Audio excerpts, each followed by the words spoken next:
Bashir 28, Mr. Ishfaq Ahmad Tantre 102.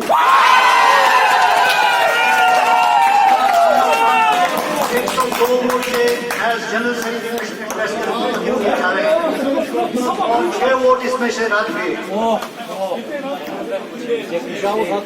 ट्रेजर के लिए अब डिटेल्स ऑप्शन मिस्टर अरशद रसूल इसके लिए 2 कैंडिडेट थे। मिस्टर अरशद रसूल 44, मिस्टर फारूक जावेद भारी अक्सरियत से 178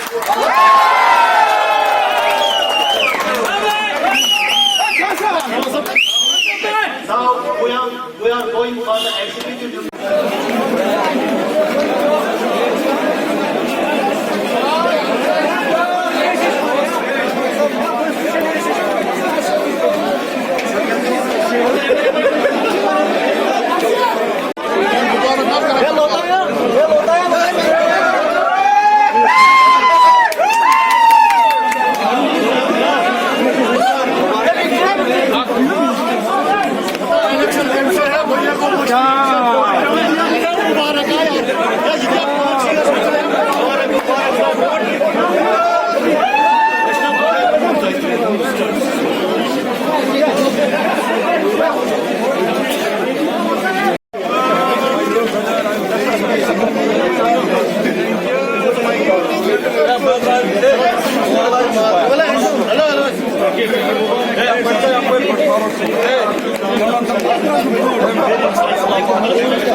आपको चाहिए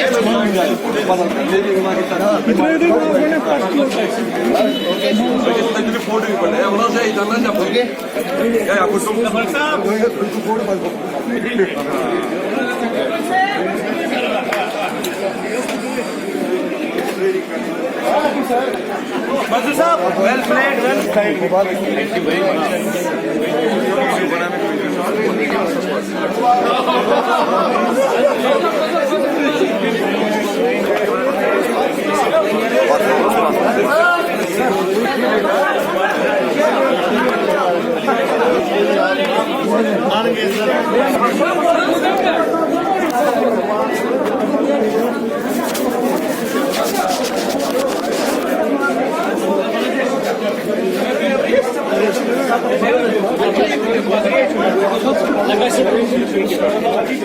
मौसम